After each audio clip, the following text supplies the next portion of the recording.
Bonjour, bienvenue à vos 10 minutes juridiques, avec le cabinet d'avocats Lando associé par VK.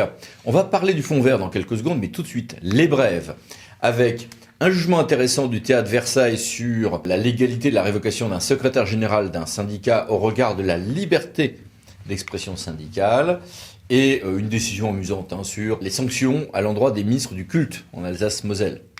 Et puis le fait que, nous dit le Conseil d'État, une sanction disciplinaire faite sur la base d'un rapport établi par une personne en conflit d'intérêts n'est pas automatiquement par elle-même une illégalité.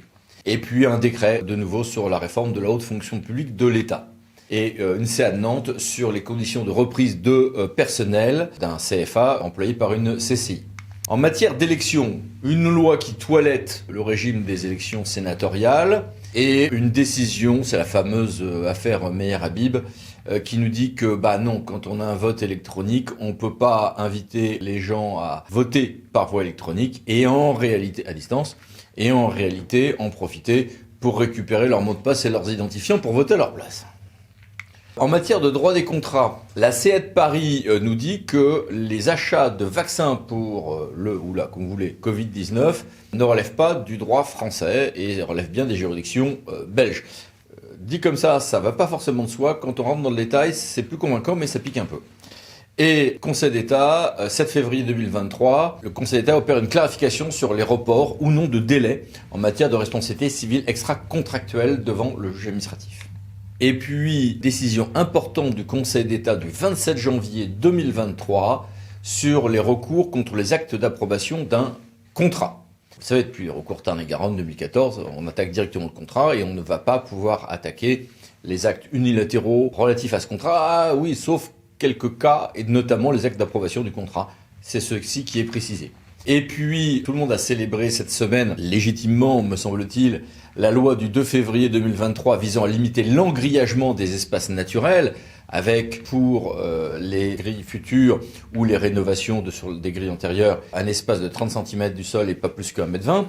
Mais en revanche, il y a une amende, une contravention quand on va dans des espaces privés, sauf quand c'est autorisé pour l'avenir, ce qui n'est pas si simple quand même. Et puis, profitons-en de rappeler l'anniversaire qui a marqué cette semaine. C'est les 150 ans de la décision Blanco qui fonde le critère des services publics et confirme la responsabilité administrative, donc la compétence du juge administratif dans notre édifice institutionnel. Édifice qui est peut-être plus lézardé qu'on ne le dit, mais c'est un vaste sujet. En matière d'aménagement, le fait d'avoir voulu acquérir une parcelle ne rend pas recevable automatiquement à agir contre le permis délivré à celui qui finalement a acquis cette parcelle. Et puis, pas de consultation, nous dit la CA de Bordeaux, de la Commission départementale de la nature, des paysages et des sites, quand je ne fais qu'une simple extension d'urbanisation. Et puis, une ordonnance importante favorisant l'indemnisation, pour l'essentiel. Donc, un nouveau texte sur les questions d'alternance sécheresse-hydratation des sols. En matière de festivités sur la voie publique, la CA de Bordeaux confirme ce qui avait été la position du théâtre de Pau sur le fait que, oui, dans le cadre des 2 manifestations payantes qu'on a le droit de faire sur la voie publique par an, on peut faire des distinctions par âge, des découpages géographiques et temporels relativement souples, et même une distinction entre les habitants contribuables de la commune et les autres. Et puis une ordonnance a été adoptée, donc publiée au journal officiel du 8 février, relative au bail réel solidaire d'activité. Il s'agit en réalité d'aide à certaines entreprises qui on va donner des baux, au besoin avec des droits réels, sur ce qui permet de dissocier l'acquisition du foncier et le bail et un autre régime donc qui pourra aider les micro-entreprises, TPE et PME. Et puis les mini-brèves, que voici. Passons maintenant à notre grand dossier. Comment émarger aux 2 millions du fonds vert? Le fonds vert a été annoncé l'été dernier pour un montant de 1,5 milliard d'euros qui sont devenus entre-temps 2 milliards, avec en sus 1 milliard d'euros de prêts verts. Une petite fraction est réservée pour ceux qui ont perdu la CVAE. Ce fonds dit d'accélération de la transition écologique dans les territoires a été créé par la loi de finances pour 2023, avec un guide, une circulaire, des fiches, un site dédié. Il y a maintenant uniquement plus que 10 mois et quelques pour travailler à récupérer une partie de ces fonds verts. Là-dessus, merci d'être avec nous pour nous dire, Yann et Jérôme, comment essayer d'en récupérer. Bonjour. Bonjour Eric. Première chose, il s'agit de s'appuyer sur les collectivités là. Le but de ce fonds est de financer des projets qui permettent d'accélérer la transition environnementale en s'appuyant sur les territoires et notamment les collectivités territoriales et leurs groupements, et avec un fort rôle des préfets. La sélection et la gestion est déconcentrée auprès des préfets de régions ou de départements. Une circulaire du reste du 14 décembre 2022 destinée aux préfets sert de guide sur la mise en œuvre de ce fonds à l'échelle déconcentrée. Ce qui fait quand même une assez grosse différence par rapport au plan de relance. Et puis il y a un lien aussi avec les CRTE. C'est un recyclage des crédits du plan de relance qui est fait avec comme différence majeure que là, on est sur une attribution discrétionnaire des préfets de région et de département qui vont avoir un rôle opérationnel très fort dans cette opération. Et c'est directement en lien avec les préconisations des 835 contrats de relance et de transition énergétique qui avaient été faits sur le territoire. Donc ce qui est intéressant, c'est qu'on est sur normalement sur une déconcentration des crédits, donc avec des niveaux assez forts, hein. Les projets seront en quelque sorte mis en concurrence par territoire ? Les 2 milliards seront répartis entre les régions et ensuite, évidemment, en cascade entre les départements en fonction de critères objectifs qui sont illustrés dans la circulaire. Ce qu'il faut retenir aussi, c'est que sur ces 2 milliards, 500 millions seront fléchés vers les départements et les EPCI dont la CVE sera supprimée. Il y a en quelque sorte une forme d'enveloppe réservée.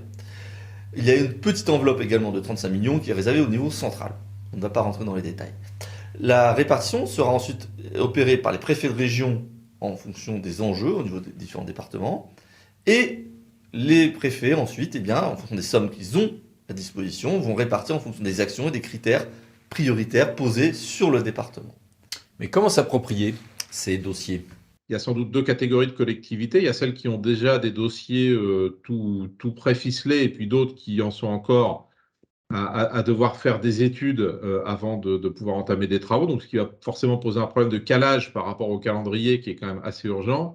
Pour les collectivités qui ont déjà des projets, là, on va être sur des questions de projection financière parce que même si on a des niveaux de subventions qui sont réputés être assez élevés, ça peut monter tout globalisé jusqu'à 80%, il faut quand même que les collectivités aient la capacité de les supporter.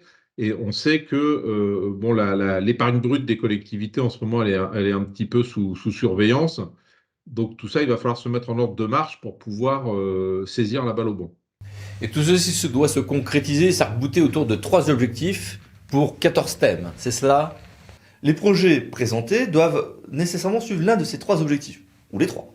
Renforcer d'abord les performances environnementales. On doit évidemment chercher à décarboner les énergies. Et là, il s'agira d'actions, par exemple, sur la rénovation énergétique de bâtiments, sur la modernisation d'éclairage public, sur des actions de tri à la source renforcée, de valorisation de déchets, et ainsi de suite.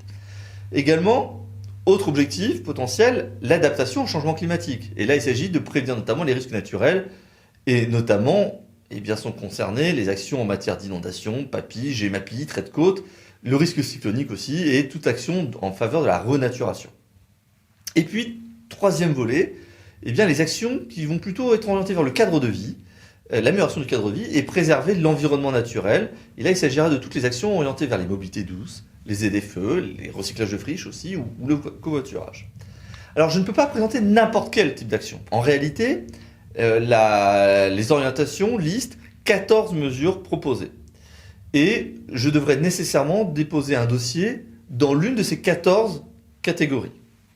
Et quelques enjeux de sécurisation.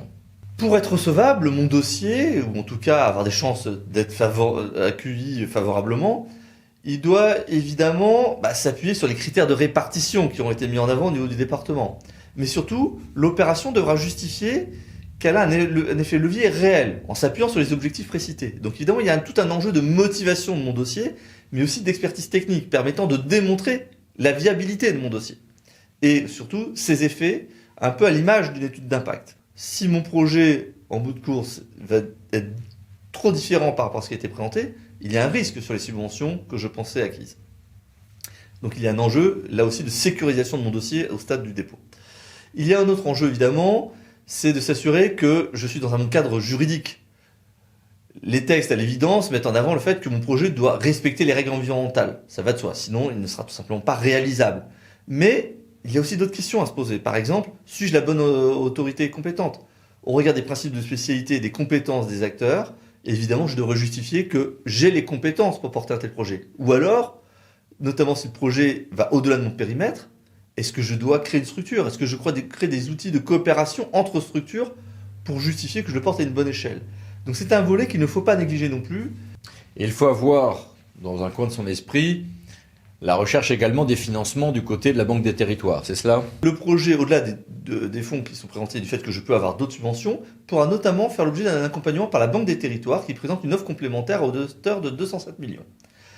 À signaler aussi, la Banque des Territoires propose de mobiliser un fonds de 1 milliard, mais cette fois-ci sur un système de prêt. Donc là, évidemment, il ne s'agit plus de subventions, mais d'accompagnement sur les sommes supplémentaires nécessaires à la réalisation de mon projet.